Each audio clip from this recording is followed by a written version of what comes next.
It's Saturday, August 29th. Welcome to a new episode of Bazaar. I'm your host Sid, and with me today is Sonakshi Gupta. It's great to have you on the show, Sonakshi. Thank you, Sid. It's my pleasure. So, the entire idea of today's episode actually came when I read Sonakshi's article on Payments Bank. I didn't know you had this skill. I was really surprised. You are an amazing writer. Let me just put it out there. And the entire idea of today's podcast came from Sonakshi's article, which she wrote about the entire payments industry and how it does not make sense to, be run as a payments bank anymore. So, before we dive deeper into that, I'll just give you a brief of what today's episode is going to be about. We are going to be talking about the difference between a payments bank and a mobile wallet. Until we had the discussion, when I first spoke to Sonakshi, I didn't know that, there was a difference. So there is a big difference. And we'll also talk about Sonakshi's recent article where she talks about the business model of a payments bank and, whether it makes any sense to run a payments bank. So that's going to be there on the cards. But first, let's talk about the potential of the Indian digital payment space. Because since 2016, Modi has been pushing really hard for Indian citizens to go cashless. When the historic demonetization was announced, it actually seems just like yesterday, but it was a big thing back then. And ever since then, digital payments have been on the rise. And actually, it was COVID that has really accelerated this trend. And if you looked at my wallet right now, you'll only find 100 rupees. So if I ever got lost in a jungle without my debit card, my life's over. And people have really, who have never paid a bill online in their lives before, they're using UPI, they're using all these new mobile wallets to transact. It's very exciting. And I mean, the digital payments space is growing rapidly, isn't it? Yes, in fact, right now, I feel we're just witnessing a war on cash. So much so that cashless has just become a buzzword, and digital payments are like an integral part of our lives. I mean, I remember I used a Paytm for the first time after demonetization, which is like almost 3-4 years back. And now I can't even imagine a life without it. It's just inseparable. Especially also if you look at the growth in UPI transactions. The concept was floated around 3 years back, and today we have like around 800 million monthly transactions through UPI. So wow, which is just honestly mind-boggling. And I feel that's why companies even want to capture this market because there is so much of money to be made here. And just to quote a few stats, I mean, to add some more factual information here, the total transaction value of digital payments is also expected to grow at a CAGR of say 19.5% in the next 5 years. Wow, which Wow. is like doubling almost every 4 years. Yeah. And very few industries can actually boast of such a growth rate, which is why I feel companies like Google Pay, Phone Pay, Paytm, and others will just do anything to grab a piece of this pie. This pie is really growing huge. Yeah, I mean, the potential here is obvious, and big tech companies are also investing in these companies. And definitely, I mean, the potential in digital payments is huge, especially in India.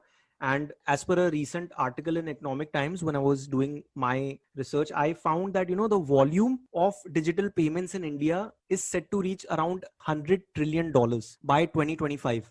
That's 14 zeros. And we're already witnessing a structural shift in the way people transact. Everyone is moving towards cashless. That said, I feel that even now in rural areas of the economy, cash is still preferred. It's still the way people transact. And I don't think that that's going to change in the next 5 years. You can't change the Agreed. way. It's going to take more than that. A lot of education needs to happen in the rural areas of India before we can see a significant jump in the user count. But even though, even if you discount the rural areas, I believe that India is going to be the fastest growing market in the digital payment space. And obviously that's the reason why players like Google, Phone Pay, Flipkart through Phone Pay, and other players really have stepped up, and they're also finding out innovative ways to attract more customers to their platforms. Yeah, Siddharth, I think I totally agree with that. In fact, you remember those stamps that Google Pay had released during Diwali? Yeah. Yeah. So people were literally going crazy. I mean, the volume of transactions increased, the ticket size of each transaction increased. They also gave those occasion scratch cards, if you remember. I know it always said better Right. luck next time, but it did attract some traction for some time. And yeah, these companies do have a lot of tricks down their sleeves. And they really seem to understand what motivates and ticks their Indian customer. They're really good with that. I cannot agree with you more when it comes to those scratch cards, because every time I make a payment and I don't even scratch anymore. I'm like, let's leave it because it's not going to work out. So that's a very good marketing tactic, definitely. And yeah, about that stamps, I remember I never got that Rangoli stamp. Well played. Well played, Google. Yeah. And when we were discussing, you also told me how the term payments bank and mobile wallets are just thrown around. They're used interchangeably and people don't really know anything.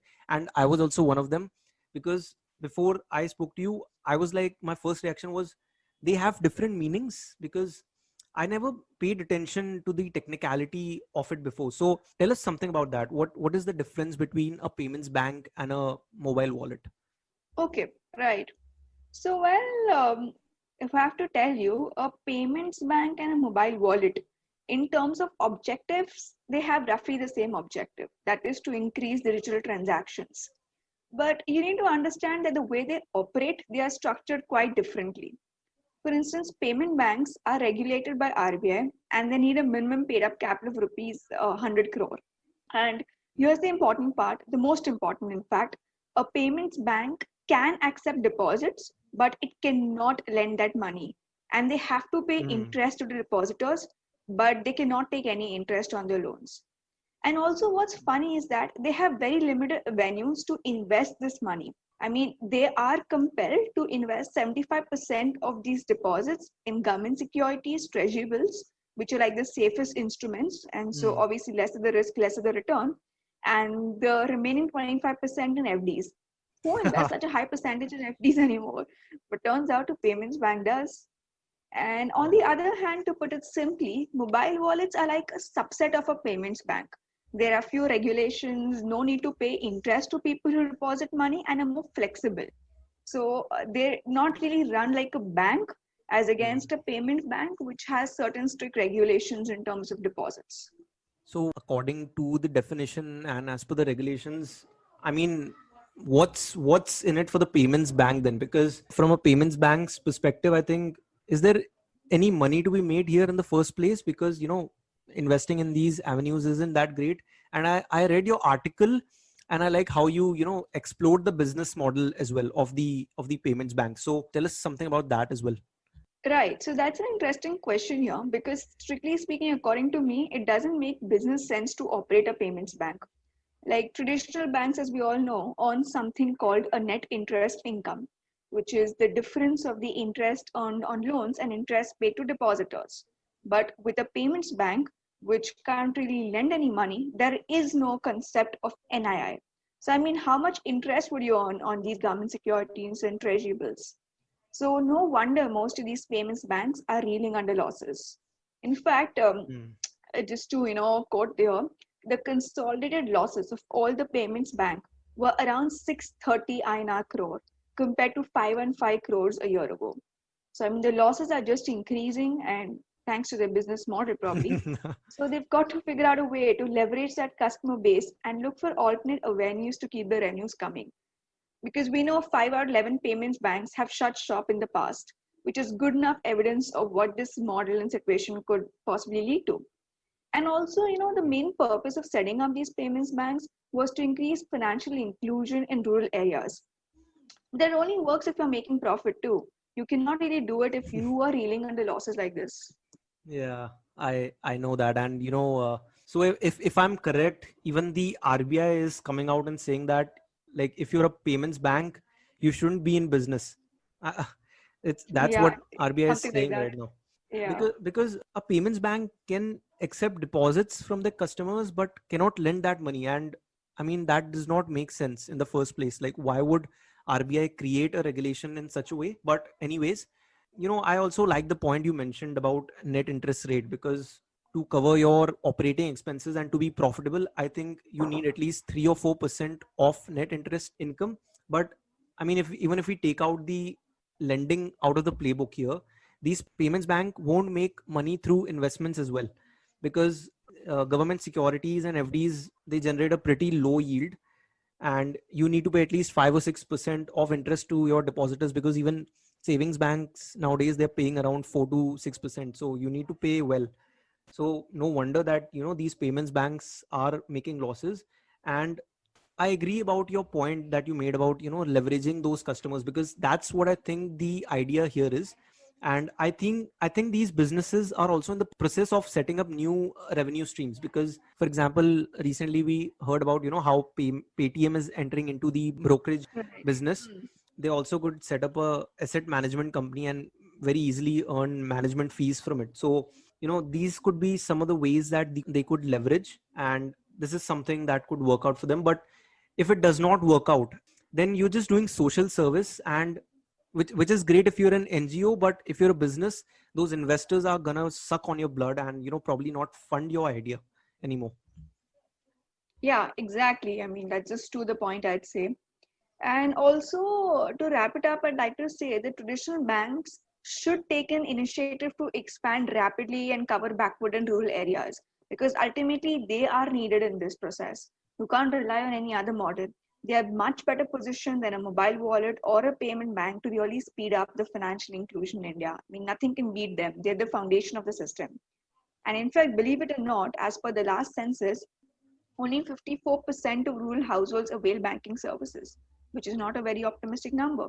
Cash is still the king, yes, but I feel traditional banks need to step in because they already have the infrastructure in place, so they can better manage their cost and profits. And also, there's a green light from the finance ministry. So it issued a mandate to the private and public banks to open a branch within 15-kilometer radius of a village with no banking facilities. But again, it remains to see how far the directives get fulfilled, because we have a lot of laws and Hmm. regulations in place, but implementation is where we get stuck. So let's see how it goes.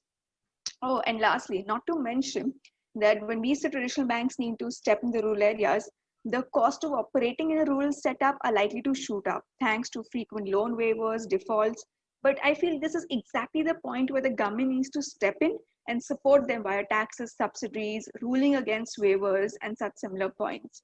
Because they need to work in cooperation to get this model to success. Yeah. Look, I agree with you. I mean, the reason why China is so ahead of us is because, we are so slow in the implementation of good policies and law that till the time we implement something, we're already far behind. So I agree. I mean, the mandate and, the directives, they need to be fulfilled and implemented in a very quick way. And even if we look from a bank's perspective, I think it makes sense to, start ramping up their rural presence, because I think you can get land at very cheap rates. There's also cheap labor, and you also get brownie points from central and state government via tax subsidies or some other way of benefits. So that makes sense if you're a bank. And also, I feel that rural is where the next wave of growth is going to happen, because we have maxed out, or maybe urban as a segment has saturated. So rural is gonna give a lot of growth, and when it does, your branch is going to be there, and you're going to reap the benefits. So it makes sense for a bank to set up shop in a rural area. Either ways, to conclude, I would say the future looks very bright for the Indian financial sector and for the digital payments sector in particular. Definitely, totally agreed with that. All right, Sonakshi, it was a pleasure having you on the show. This is the first time we're doing this, but I had a great time, and I hope to see you more on the show. Thank you so much, Siddharth. It was a pleasure doing this with you also, and quite a good experience. Looking forward to more such sessions. All right, guys, that does it for today's edition of Bazaar. People on the show may have certain recommendations to buy or sell, but don't buy or sell based on what you hear. Do your own research before you make any informed decision. You can reach out to us at the Bazaar Podcast at gmail.com. It would mean everything to us if you just gave us your feedback, because honestly, we do this for the listeners and we want to make this a great listening experience. So do reach out to us. We will see you next week.